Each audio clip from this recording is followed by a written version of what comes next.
Tak verím, že dnešná téma padne, ako sa hovorí, na úrodnú pôdu a našim hosťom v rubrike bude Miriam Látečková z Nitry. Dobrý deň. Prajem pekný deň. Tak som veľmi rada, že ste k nám prišli, že ste prijali naše pozvanie. Prezraďte nám, ako sa to u vás začalo, taká tá orientácia na staré recepty, na liečenie domácimi zdrojmi. Tak, začalo sa to v podstate jednoducho ako v každej rodine, kde sú malé deti a ja ich mám 3 doma.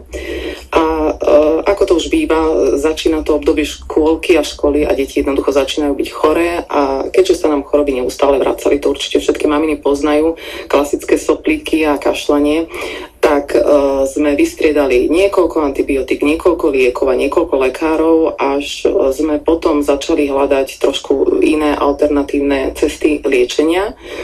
Začala som hľadať recepty, ako liečili deti naše babky z toho, čo mali naozaj doma v komore alebo okolo seba v prírode. Až sa z toho vykulila celkom pekná zbierka babských receptov a neustále sa rozširuje a skúšame stále niečo nové a hlavne roky ukázali, že naozaj sú to osvedčené recepty, ktoré pomáhajú aj dnes. Takéto recepty väčšinou trvajú, tak povediac, dlhšie, kým sa človek dostane z choroby, ale zase dostane sa z nej natrvalo, môžeme povedať, ale to nie je predmetom našej dnešnej diskusie, nášho dnešného rozhovoru. Našou témou je hlavne taká výmena si receptov, to znamená, že my poradíme niečo našim posluchačom, naši posluchači spätne nám na našom telefónnom čísle, ale skúsme najskôr povedať také tie základné zložky, ktoré obsahujú staré recepty. No, ako ste už hovorili, áno, tá tabletka lieči oveľa rýchlejšie, dám si a hlava prestane bolieť, ale len tie skutočne babské recepty neliečia len ten dôsledok, teda tú bolesť hlavy, ale aj príčinu, ktorá to vyvoláva a ozdravuje celý organizmus. A keď sme hovorili teda, alebo hovoríme o tých surovinách, ktoré sa najčastejšie používajú pri výrobe týchto liečiv domácich, tak sú to také klasické suroviny, ktoré vždy nájdeme doma v špajzi, v komore, alebo ktoré nám dáva sama príroda. Najčastejšie je to už známy určite cesnak, cibula, zázvor, ktorý hoci nie je z našich končín, pochádza niekde z Číny, ale už sa u nás udomácnil a dá sa pestovať aj v našich podmienkach. Potom je to napríklad čili paprička, klinček, šalvia a úplne takmer v každom recepte alebo domácom takomto liečive sa nachádza med. Najlepšie raví od včelára. Poďme pekne po poriadku. Začali sme, myslím, cesnakom, tak ten má známe antibiotické účinky, ale viem, že je dobrý aj proti parazitom, takisto ako aj klinček, ale vy o tom viete oveľa viac. Tak, cesnak presne je antibakteriálny, je úplne super, lebo je dostupný, vieme si ho dopestovať doma, ale nie je ani cenovo náročne, keď si ho chceme teda kúpiť v obchode. To najjednoduchšie, čo vieme urobiť vždy, keď na nás ide nejaká chrípka, pobolieva nás hrdlo, jednoducho si ošúpať cesnak, trošku ho nožikom ako keby nakrájať, ale nie úplne rozdrviť a cmúľať jednoducho v ústach. Už to stačí na to, aby nám teda sa aspoň bacili toho zlákli, alebo ako by som to povedala, jednoducho trošku nám vydezinfikuje tú ústnu dutinu a hrdlo. Ale cesnak sa používa hlavne v kombinácii s ostatnými surovinami a to si môžeme teda povedať konkrétne recepty, v ktorých sa nachádza. Cesnak nie je veľmi spoločenský, napríklad keby sme si ho dali ráno, že nás ráno rozbolí hrdlo, ale napríklad za cesnakom, pokiaľ chceme odstrániť ten pách, tak ja mám takú skúsenosť, že dobre je žúvať klinček. Jednak aj dezinfikuje ústa klinček a jednak vlastne odstránia aj ten pách a máme taký lepší pocit, lebo niekedy možno, že viac si myslíme, že šírime ten závan cesnaku, ako ho v skutočnosti šírime. Je to tak a klinček okrem toho aj veľmi pomáha pri akýchkoľvek bolestiach, ktoré v ústach sú. Nie každý ho dokáže teda rozžuť, pre niekoho môže byť dosť silný, hlavne pre deti, ale pri bolesti zubov napríklad je to taká prvá pomoc, ktorú máte doma vždy a určite po nej každý siahne, lebo je účinný. Ešte by som trochu preskočila, že keď hovoríme o tom cesnaku a bolesti hrdla, tak mne sa celkom osvedčilo, aj keď to opäť nie je ako náš koreň, ale je to koreň kurkumy. Takisto sa dá nasekať na také malé kúsky a keď sa len trocha podsmuľa, keď hovoríte, že je niečo príliš silné pre niekoho, tak pre niekoho môže byť silný aj zázvor, aj cesnák a možno aj tá kurkuma, ale tak dať si to len tak na chvíľočku, že netreba toho proste žúvať nejak príliš dlho a tiež to dezinfikuje výborne hrdlo a mám pocit, že je to zabojuje proti bacilom a potom je hneď lepšie. No, ale chceli sme spomenúť aj ďalšie, napríklad cibuľa. Áno, mám pripravených dokonca niekoľko receptov na rôzne cibulové liečiva. Taký najjednoduchší a najznámejší, to určite využívajú všetky maminy, ktoré majú doma malé deti, je cibulový sirup. Môže sa robiť dvojakým spôsobom. Jednoducho cibulu očistíme, nakrájame na plátky a zasypeme cukrom, dáme do misky, do chladničky a už po pár hodinách pustí táto cibula pekne šťavu. Prípadne môžeme cukor pre tých, ktorí chcú voliť nejakú zdravšiu variantu, nahradiť domácim medom a je v tomto prípade rovnako účinný. Výhoda je hlavne to, že tá cibula vôbec neštípe, je to príjemné, znesiteľné pre deti. Tam by som vám upozornila na to, že takýto sirup sa musí skonzumovať najneskôr do 24 hodín, pretože potom začína byť cibula toxická pre organizmus, takže preto sa odporúča pripraviť si každý deň nový tento sirup. Keď ste spomínali cukor, tak sa aj hovorí, že keď sú deti choré, tak vlastne nemali by jesť veľa cukru, pretože cukor odburáva Bčka, vitamíny, ktoré sú dôležité na budovanie imunity, tak asi je lepší ten med. Presne, je to prírodný cukor, jednoducho tým nič nepokazíme. Tak to by bola cibuľa. No, samozrejme takou špeciálnou kategóriou a veľmi obsiahlou a veľmi veľkou skupinou sú bylinky. Tak to by bolo úplne na samostatnú kategóriu, ale bylinky sa dajú použiť do ktoréhokoľvek receptu, či už je to nejaká kombinácia zázvoru medu, cesnaku medu, citrón, cesnak med, to si o tom môžeme porozprávať, ale nikdy nie je na škodu pridať tam bylinku, buď napríklad šalviu, tá je antibakteriálna, veľmi dobrá pri bolestiach hrdla, a takisto môžeme si bylinky nakladať napríklad do medu, to je tiež veľmi známe, či už aj zázvor, keď si ho očistíme, pokrájame a naložíme do medu, môže tam byť kľudne aj mesiac a môžeme to kedykoľvek užívať, či do čaju alebo len tak na lyžičku, tak rovnako aj bylinky môžeme nakladať. Výborná je materína dúška napríklad, alebo aj kúsok celej škorice, keď si vložíme do pohára s medom, nič s tým nepokazíme. Naopak tento med ešte lepšie prehreje telo, hlavne v období takého prechladnutia alebo výroz. Ešte takou základnou surovinou je možno aj domáca masť. Viem, že využívali naše staré mamy. Neviem, ako to fungovalo, ale viem, že sa natierala hruď deťom, pokiaľ mali kašel, buď teda kačaciou masťou, alebo jednoducho nejakou takou domácou masťou.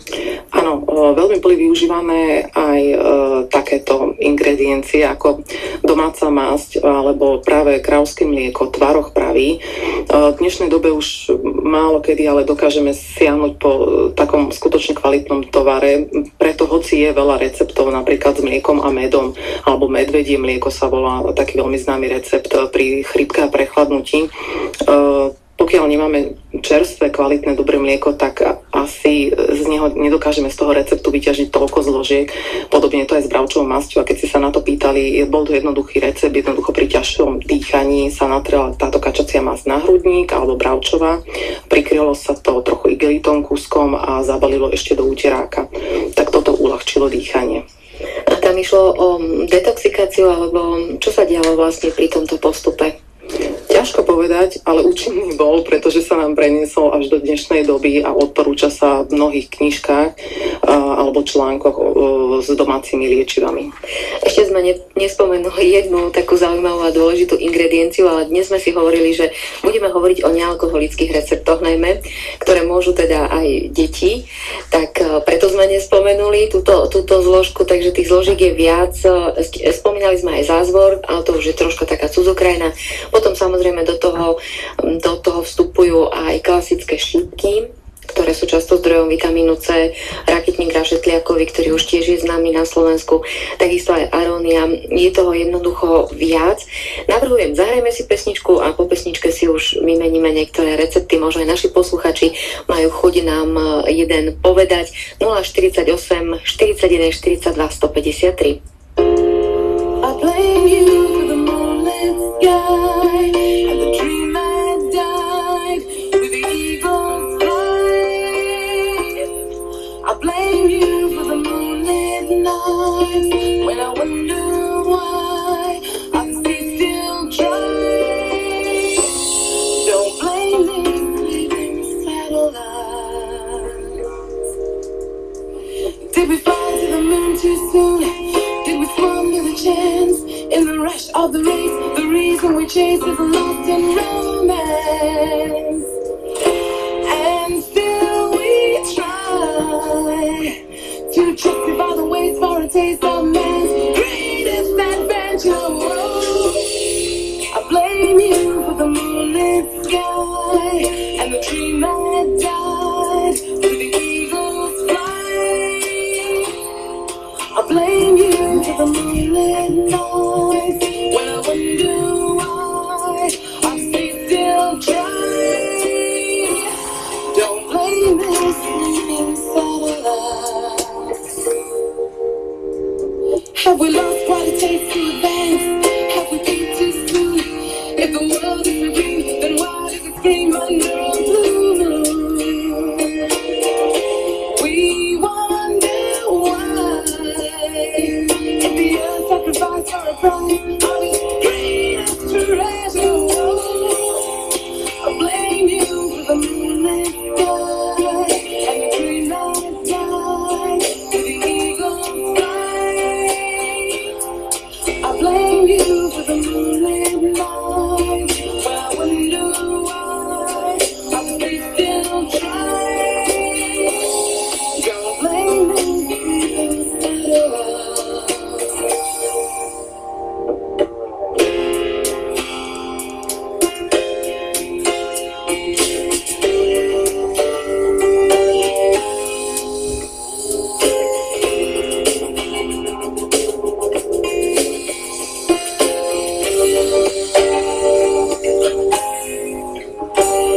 And when we shoot for the stars, what a challenge. Have we got what it takes to carry the weight of this contest? All passing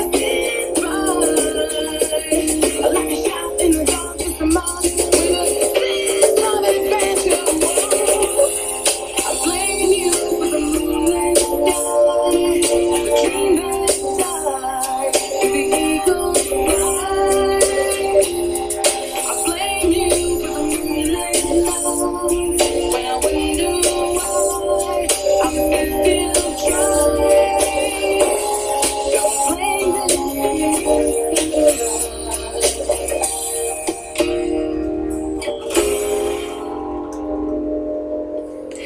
Telefonovala nám naša poslucháčka Norika z Lehoty nad Rimavicou a prezradila nám starý recept jej starej mamy, a síce, alebo prastarej mamy dokonca, pretože jej prastará mama dávala kačaciu masť do mlieka, to trochu zohriala, k tomu dala ešte aj cesnak a med a z tejto istej hmoty potom urobila aj obklad na hrudník, ako sme spomínali.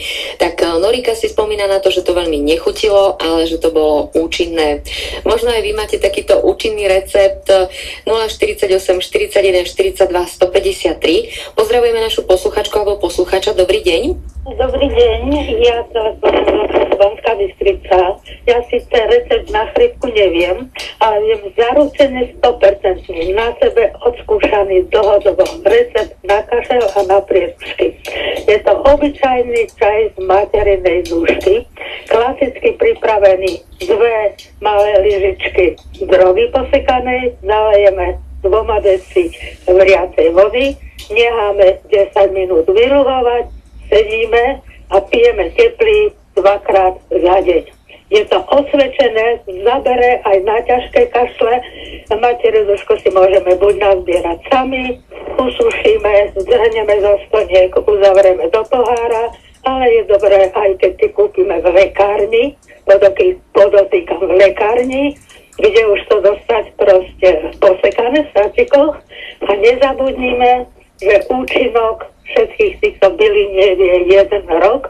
To znamená, že ak sme ju nazbierali v júli 2012, končíme v júli 2013, neľucujeme vyhodiť, nazbierame novú, kúpime novú, ak ju potrebujeme. Je to na 100% na mne dlhodobé overené. Ďakujeme za tip. Možno na materinú dušku niektorí naši posluchači už aj zabudli, pretože už sme možno, že tak trochu presiaknutí reklamou a tým, čo počujeme v televízii a podobne a zabudáme na takéto staré, dobré, voňavé recepty, ako je čaj z materinej dušky.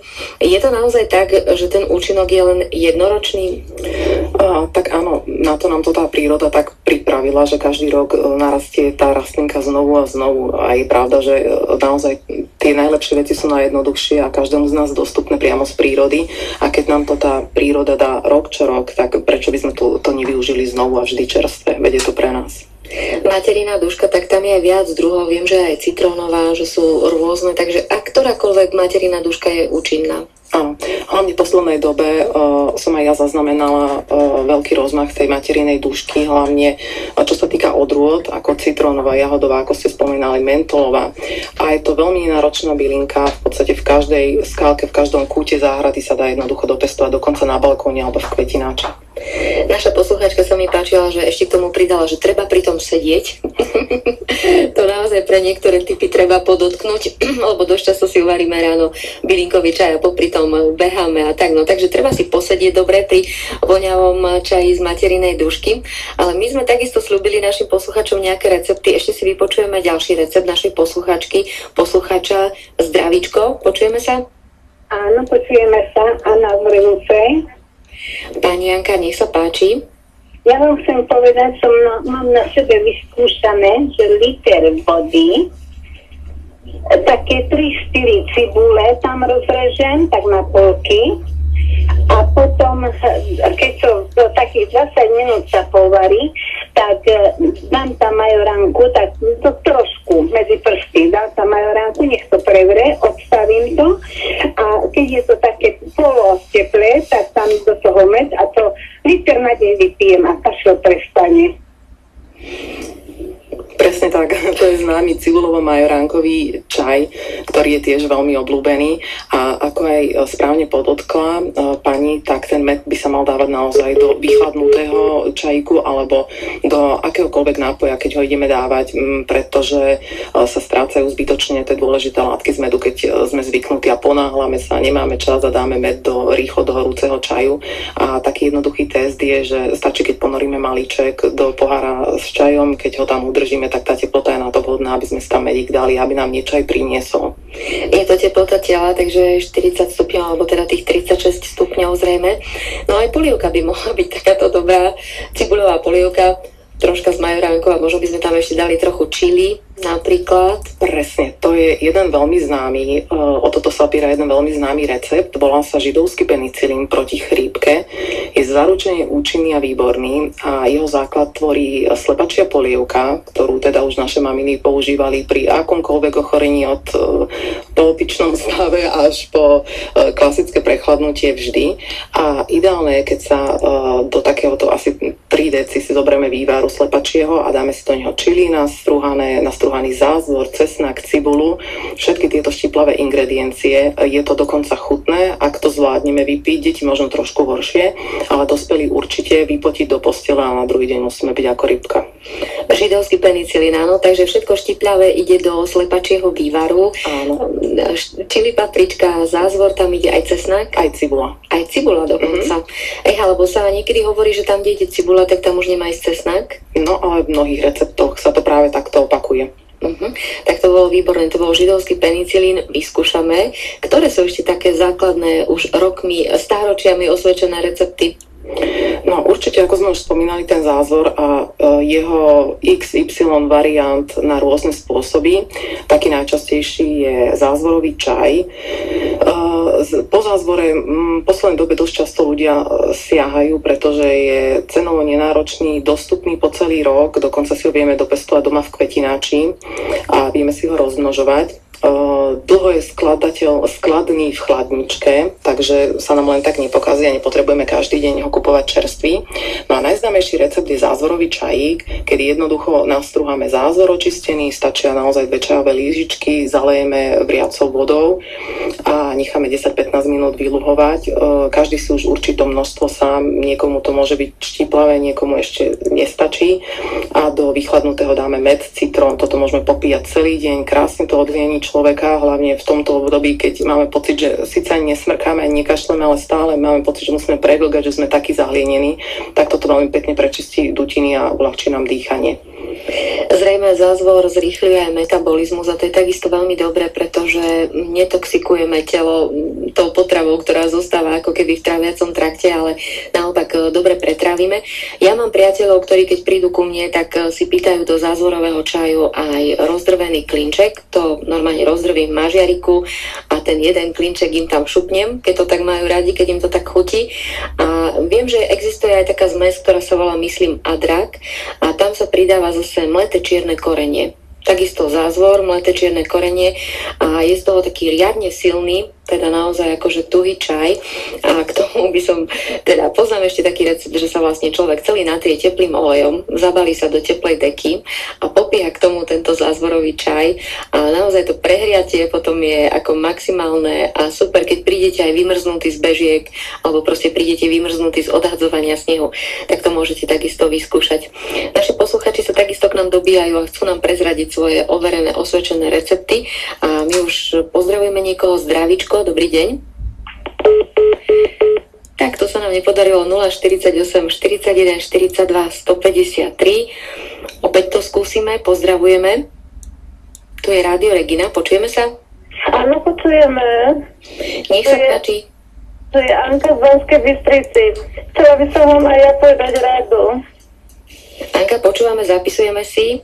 No viete čo, stalo sa mi to, že som mala zápal stredného ucha a bola som na rentgene so žlčníkom a jedna babka mi poradila, že také, viete, ako na dedine sa lopatky kladú uhlie, drevo, čo sa, keď viete tie lopatky. Tak dobrá taký teplý to uhlie, ale nie, aby bolo žeravé. A nasypam do toho kryštálový cukor, ale to musia byť dvaja pritom. Aby jeden držal lopatku, a druhý to dieťatko a na ten uhlia nasypať kryštálový cukor. A lievik dá to, čo sa dáva do fľaši, dať do ucha a aby tá para išla do ucha. A ja som si to spravila, s manželom sme to robili a v čemžáku kúpila som si lopatku a natrhala som také suché konáre a sme to za čemžákom pálili na to uhlie. A spravili sme to, viete, čo mne tak začalo tiesť z ucha a vyliečilo sa mi to. Tak toto je možno ale aj trocha nebezpečné, no tam treba odhadnúť tú teplotu a dvaja. Ale nesmie to byť také veľmi žeravé, viete. Nesmie to byť, aby to nebol taký oheň. Ono sa to, viete čo, nič sa to nestane. Ja som si to robila sama s manželom, ale je to dobre. Ja som to poradila aj susede, lebo mi vravila, že nespala v noci. Tak som išla k nej, spravili sme, tiež to pomohlo. A tiež som tak v škôlke robila a pomohla som jednej mamičky, stretli sme sa a vraví, že jej chlapček má akože nosné dutiny upchaté. Tak som jej vravila, u nás v Lubči bol lekár, pán doktor Sokol. A ten nám povedal, že uvajiť v šupe zo 2 zemiaky a keď sa ide na to pariť, tak dať za pol kávovej lyžičky sody bikarbóny a zakryť sa dekou, lebo že tá soda bikarbóna uvoľňuje tie nosné dutiny. A že to vyhreje a pomohlo aj to tomu chlapčekovi. Tak tá pani prišla za mňou do škôlky a dávala mi bombonieru a kávu, lebo že som jej chlapčekovi pomohla. Ja som povedala, že kávu si zoberiem, ale bombonieru si dajte deťom, neurazte sa. Ja som rada, ti to Igorkovi pomohlo, tak aby ste sa neurazili, zoberiem si len tú kávu. A ešte by som vám povedala, keď tá pani povedala, že s tým majoránkou. Ja som si deti, keď mali kašel, tak som upálila 2 lyžice kryštálového cukru, zaliala som to vodou a keď sa ten cukor rozvaril, tak som tam dala za lyžicu majoránky a také poloteplé to pili od kašla a to veľmi pomohlo. Tak ste deťom urobili taký dobrý sirup, ktorý im aj chutil, pretože karamel je dobrý. Karamel rozvarený, už to bolo sladké A do toho som dala tú majoránku, nechala som to vyluhovať, keď to bolo však horúce, tak to byť len také letné, ale to pomohlo. Naše deti to strašne radi ľúbili, keď kašľali. Ale ja vám poviem pravdu, že ja odtedy majoránku nepoužívam.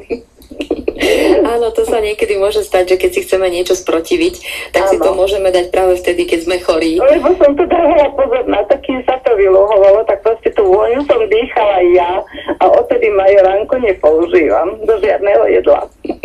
Ďakujeme za naozaj zaujímavé recepty. Prajem vám príjemný deň. Aj vám všetko dobré, pekný a zdravý víkend želáme. Do počutia. Tak je to naozaj tak, že človek by sa mal asi aj dohodnúť s tým dieťaťom alebo s tým, na kom ide aplikovať práve takýto ľudový recept, že či áno alebo nie, lebo deti často aj intuitívne, najmä tie malé, vedia, že čo je pre ne dobré a či to chcú alebo nechcú, lebo môže sa potom stať, že vytvoríme taký nejaký odpor na celý život k niečomu. Presne tak, že ja mám niekedy pocit, že tie deti lepšie vedia ako my, čo im je dobré, čo im chutí a čo nie. A tých babských receptov je tak veľa, že vždy sa dá vybrať z toho, čím uľahodíme aj našej spokojnosti, že sme pre to dieťa niečo urobili a ani to tomu dieťaťu nemusíme znosiť. Aby nebolo práve v tom, že stále len tie zdravé veci, stále len toto do mňa pcháš. Áno, a čo je napríklad pre nás dospelých ako málo štiplavé, tak to je pre detský organizmus niekoľkonásobne štiplavejšie, pretože oni majú oveľa jemnejší organizmus, takže treba s tým počítať, že čo zniesie dospelý, tak nemusí zniesť práve dieťa. Čo vy hovoríte na také osladenie karamelom? Nevyužívam ho, keď môžem, radšej siahnem na med a dávam ho aj do týchto babských receptov, ale nevylúčujem ho ani ho nejak nezatracujem. Ale keď sme pri mede a znovu pri tom, že čo deti rady majú, tak mám ešte jeden taký zaujímavý recept, ktorý deti radi užívajú v čase chrípky alebo kašla. Stačí nám základná jedna surovina a to je klasická čierna reďkovka, ktorá je síce v surovom stave naozaj štiplavá, ale keď ju pokrájame, respektíve postrúhame, zalejeme medom a necháme pustiť šťavu, tak je to veľmi príjemná medicínka pre deti. Alebo iná varianta je, to tiež majú deti radi, že čiernu reďkovku očistíme, rozkrojíme na polovicu a vydlabeme do nej dierku. V takomto stave to položíme na pohár, naplníme medom tú dierku, koľko sa zmestí a do rána nám pekne pretečie ten med do pohára spolu s tou reďkovkovou šťavou a je to veľmi výborný sirup a takisto vhodný práve pri kašli alebo prechladnutí. Viem, že čierna reďkovka alebo celková reďkovka sa má jesť najmä večer, že detoxikuje, čistí obličky, takže zrejme ona odplavuje soli z tela, prečisťuje organizmus a tým pádom napomáha liečeniu, že je to liečenie pravdepodobne také rýchlejšie. No toto s čiernou reďkovkou určite skúsim, pretože ju mám veľmi rada.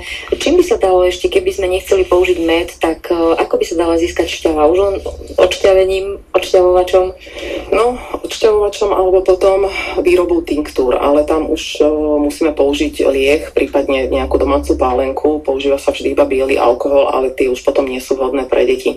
A tinktúry sú rôzne, či už siahneme po propolisovej tinktúre, keď si vieme zohnať od včelára pravý suchý propolis, účinný je veľmi, a urobíme si doma propolisovú tinktúru, tak tá má také široké využitie, že je skutočne zázračná od bolesti zubov, ak máme afty, ak máme kútiky na ústach, je vhodná na kloktanie, ale aj dať si na lyžičku a preglknúť ako sirup, takže tam má široké využitie.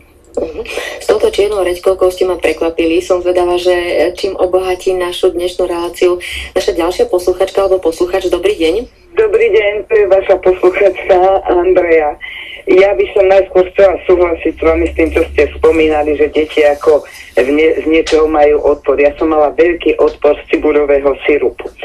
Lenže tento ozaj som často bývala chorá a mi pomáhal. Ono je to celkom inak, ako doteraz ste spomínali, ak môžem povedať ten recept, čo mám od mamy, vlastne nie babičkovské, ale toto mám všetko recepty od mamy, ktoré využívala na mne, nakoľko som bývala chorá.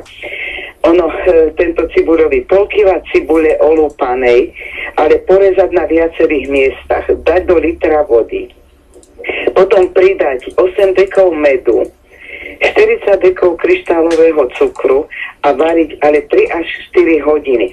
On ten sirup je hustý a ono nie je to také protivné, ako keď je taký redší.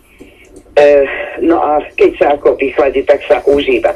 No a potom takisto, čo vlastne ste už tiež spomínali, tie rôzne obklady, ale ja keď som bola dieťa, tak predsa pred skoro 60 rokmi nebol igelit, tak čo robila mama so mňou, tak to isté som ja vlastne aj aplikovala na deti, že na vreckovku natrieť bravčovú masť, pokvapkať domácou liehovinou, ale len trošku pokvapkať, priložiť alebo na hrdlo, alebo na hrudník a previazať plienkou. Pred pár rokmi som na mojej dospelej dcere to vyskúšala, lebo nemohla ako prestať s doslova odpudzujúcim kašľom, len už tá plienka by sa nebola na jej hrudník zmestila, tak som vlastne takým veľkým uterákom ju poviazala. A do rána ozaj bol fantastický ústup týchto jej príznakov kašľových. Ešte keď som pri slove, tak čo takisto som aplikovala aj na deti, bolo naparovanie. Ale nie nad tradičným harmančekom, ale bazou. No a do tejto vlastne do vody sa dala usušená baza a aspoň 2 lyžice soli. A normálne sadnúť si, prikryť sa dekou a vdychovať tieto výpary. To pri nátke bolo fantastické ozaj a pomáhalo to aj pomáha teraz takisto aj mojim deťom. Čiže ja tieto mamine recepty využívam aj teraz, už vlastne ako aj u mojej dospelej deti to využívajú. Tak myslím, že to pomôže poslucháčom tieto moje recepty. Ďakujeme veľmi pekne za inšpiráciu a za motiváciu a náš dnešný host Miriam Mlátečková chce asi niečo dodať k tej baze. Presne, chcela som povedať, že baza je naozaj jedna z rastlín, na ktorej krásne vidíme, že to najlepšie pre nás pestuje príroda, pretože bylinkári bazu opisujú ako kompletnú liečivú truhlicu, pretože má nespočetné terapeutické imunitné vlastnosti a pomáha pri zápaloch ústnej dutiny alebo infekcii horných dýchacích ciest. A ja som dokonca našla v jednej veľmi, veľmi starej knihe úryvok taký o tom, ako zastaviť nádchu. A ak môžem, ja by som to odcitovala, lebo je to také krásne, že je škoda to prerozprávať. Takže zastavená nádcha nieraz hlavu zaujme tak, že čulosť ducha ustupuje. V tom prípade najlepšie otvorené ústa nad parou z teplého odvaru bazového kvetu podržíme a výpary do seba vdychujeme. Nádcha obyčajne sa spustí, alebo bolesť hlavy aspoň sa zmierni. Keby potreba sa ukázala, liečenie sa opakuje, až je žiadaný výsledok dosiahnutý. Že sa ostatne každého nachladnutia vyvarovať načím, samo sebou sa rozumie. Tak to je naozaj veľmi pekné a svedčí to aj o tom, že už aj naši predkovia uvažovali aj o takých tých psychosomatických príčinách chorôb, alebo respektíve to, ako ovplyvňuje fyzické telo naše takéto psychické, ak to tak môžeme povedať. Tak naozaj krásne. A to je z akej knihy? Nemám napísané autora ani knihu, mala som vlastne len po svojej zbierke takýto úryvok vystrihnutý alebo prefotený, ale veľmi ma zaujal, pretože je platný naozaj až po dnes. Ja to už začínam cítiť vôňu tých byliniek všetkých, ktoré máme, ako sme počuli materinu dušku, takisto aj bazu. No a teraz tu počuť aj mobilný telefón, ktorý nám asi zvoní, tak my si s ním dáme samozrejme rady a medzi tým sa porozprávame aj s našou ďalšou poslucháčkou alebo poslucháčom. Dobrý deň, počujeme sa? Dobrý deň. Tak zdravíčko želáme komu? Dobrý deň, tu poslucháč odmiení. Viete, čo ja by som sa chcel len pani opýtať, či ona nemá taký recept aj na reumu, teda reumatoidnú artritu, lebo v tomto období aj veľa ľudí aj na toto trpí, aj naša mladá suseda to už má šťastie, takže či by toto nevedela tako pomôcť, lebo je to ťažko riešiteľné. Reuma alebo artritída? No, artritída však to je hľadiské, reuma, alebo aj roztúsená artritída, takto to používajú teda ortopedické, teda keď vám to povie ortopedický lekár, no. Je veľmi veľa zaručených takých babských receptov aj na reumu. Ja by som nechcela nejak nahriadzať klasického lekára, ale také to najúčinnejšie je využitie pagaščanu konského. Či už klasicky, keď si to je nejedlý vlastne gaštan, keď si ho nazbierate a dáte do posteli, jednoducho pri ňom len spíte, zabalený v nejakej handre. Alebo ďalšia varianta je, že sa dá urobiť z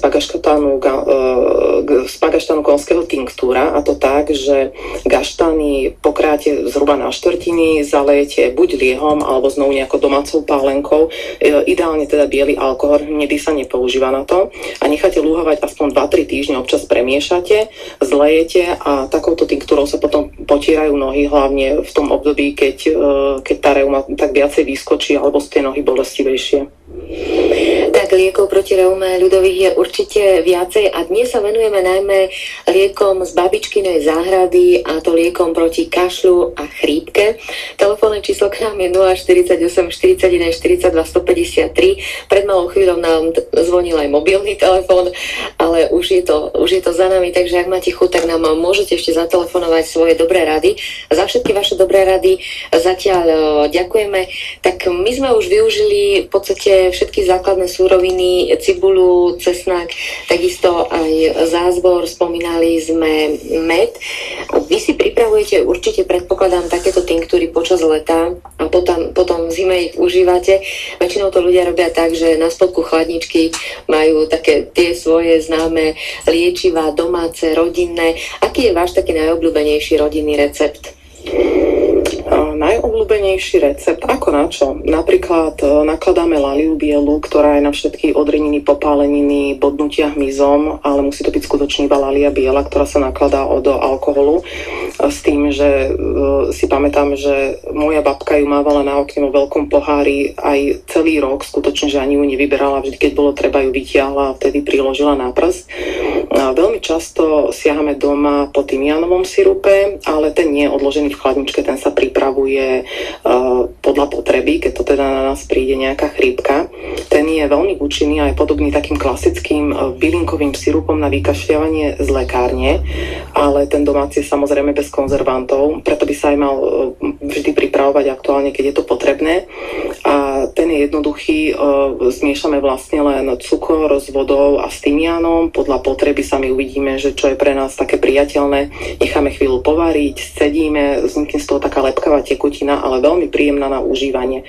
Potom tak 3-krát denne jednu čajovú lyžičku pre deti, pre dospelých kľudne polievkovú lyžičku.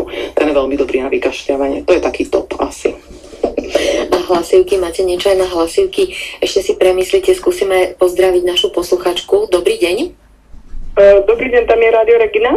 Áno, tu je Rádio Regina. Práve hovoríme o babičkyných receptoch proti kašľu a chrípke. Máte aj vy nejaký v zásobe? Viete čo, ja by som vás chcela poprosiť nejaký recept na nadmerné potenie. Tak neviem, či toto budeme vedieť. Ale tak nadmerné potenie myslíte pri chrípke alebo len tak bežne? Normálne bežne. V normálnom živote? Áno. Siaham do pamäti, rozmýšľam, ale aktuálne si na nič nespomínam. Rozhodne by som však ruku dala do ohňa za to, že určite sa nájde v prírode bylinka, ktorá by vedela pomôcť aj s týmto. Určite sa nájde aj bylinka na hlasivky, možno vám už niečo napadlo? Áno, práve vtedy, keď ste hovorili o tých obkladoch, ktoré sa používajú, tak výborný je cibulový obklad, ktorý sa veľmi často používa a práve aj na hlasivky. Cibulu jednoducho len očistíme, nakrájame a dáme zohrieť buď na panvicu, alebo teda iná varianta do mikrovlnky, ale radšej na panvicu. Iba na toľko, aby pekne pustila šťavu, zostane taká sklovitá, aby sme sa nepopálili, zabalíme do zase pláteného nejakého vrecka, utierky, čohokoľvek a prikladáme na hlasivky. Prípadne to pôsobí výborne aj pri bolesti ucha, ako to spomínala tá pani, ako odháňala tú bolesť ucha, tak toto je tiež jedna z variant, že si to môžeme prikladať na ucho, respektíve za ucho. A ešte keď sme pri tej bolesti ucha, tak ideálny je cesnak. Ten je známy, osvedčený, to používa asi veľa ľudí. Keď očistený strúčik cesnaku vložíme do utierky alebo do gázy, tak aby nám nezapadol do ucha a vložíme si do ucha, koľko ide. Hej, aby nás to nebolelo. Tak ten takisto vytiahne zápal, ak je to tohto tohto typu to ochorenie. Ale tá vreckovka, alebo teda ten obväz by mal byť dosť dlhý, aby sme to potom stihli teda vyťahnuť, alebo dokázali vyťahnuť potom niekedy. Ja som si tu urobila ešte takú poznámku, že sme nespomínali moju obľúbenú kyslú kapustu a takisto chren. Lebo to je takisto veľmi silný domáci prostriedok. Presne tak. Tak kyslá kapusta, tam ani nie je veľmi o čom, tu netreba nejak upravovať, pretože keď ju máme v komore, nič jednoduchšie ako dať si naložiť do misky a dať si len tak to je na obrany schopnosť aj imunitu celého tela. A keď hovoríme o chrene, tak veľmi jednoduché využitie chrenu je také, že chren len nastrúhame, odšťavíme, teda vyžmicháme tú šťavu z neho, dáme do vlažnej vody, nalejeme zo pár lyžičiek, alebo teda od oka a s takouto vodou kloktáme, hlavne pri bolesti hrdla a pri kašli je veľmi účinný. Zase trošku štíplavé, ale záleží na nás, ako si to zriedime. Je známe aj kloktanie solou, to takisto veľmi pomáha, hlavne keď už cítime takú prvú bolesť hrdla, keď to už tak na nás ide, tak tá sol naozaj zaberá. Zdá sa, že máme ďalší recept, ktorý zaberá na telefónnej linke. Zdravíčko, pozdravujeme. No, dobrý deň, prajem. Aj sa nám predstavíte? No, to je posluchačka od Žiliny. A máte pre nás nejakú dobrú radu? Áno, dobrú, ale zase dlho to budem vyprávať. Tak môžem. Dlho budete hovoriť? No, to je taká na chrípku dobrý liek. No, skúsme. No, a ja, keďže zapásené ucha deťom, to je taká zelina, sa volá marunka. Ja vás poprosím, máte blízko rádio, ak by ste si ho stihli stíšiť? No, áno, môžem. Stíšte si rádio najskôr.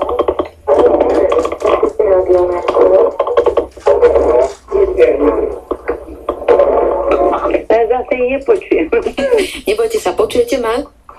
Haló? Áno, počujeme sa? No, počujeme. Výborne. Posluchačka, pozdravím všetkých poslucháčov Reginy.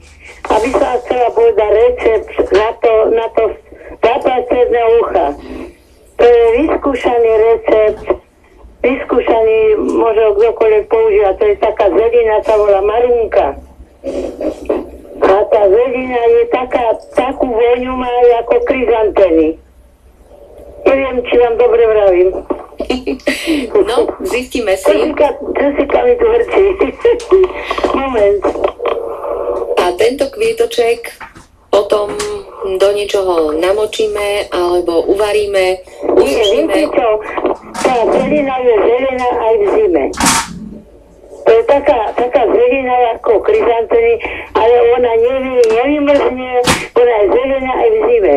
Tak natrvať trošku takého zeleného, tej listia a potom to s tým, čo sa síce točú, ale s tým drevom. Aha. Počujete ma, s tým drevom. No ale to radio mi ako si ma ruší. No a potom sa to dá do gázy, taký, by som povedala, taký plátok z tej zeliny, zabalí sa to, aby tá voňa išla na ucho. Priložiť na ucho, zabaliť hlavu do plienky a dať spať. A musí to prestať. To musí prestať. Tak si nám dali teraz takého červíka do hlavy, ako sa hovorí. Budeme zisťovať, čo je to tá marunka. No viete čo, som bola v Kúpeľoch v Bardejove a som tam hľadala, som chcela jednej poradiť, že či ju tam nájdem. A ja chodila som kolo záhradek a nemohla som mu tam nájsť. A ona povedala, že ona si to nájde, neviem, nejakej si záhrade, že doma to bude hľadať. Ďakujeme veľmi pekne za recept. No ale ešte vám poviem jedno od chrípky. Takže to je dosť dlhé.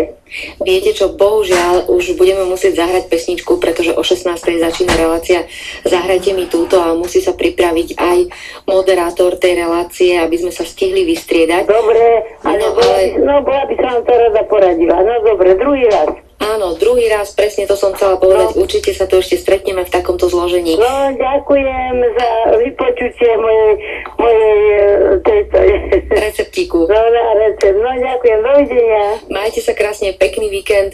Ďakujeme všetkým, ktorí sa k nám dnes dotelefonovali. Možno ešte urobíme niečo takéto v budúcnosti a budú to recepty z babičkinej záhrady zase na iné neduhy, ktoré naše zdravie potrápia nielen v zime, ale možno aj v lete alebo v iných ročných obdobiach.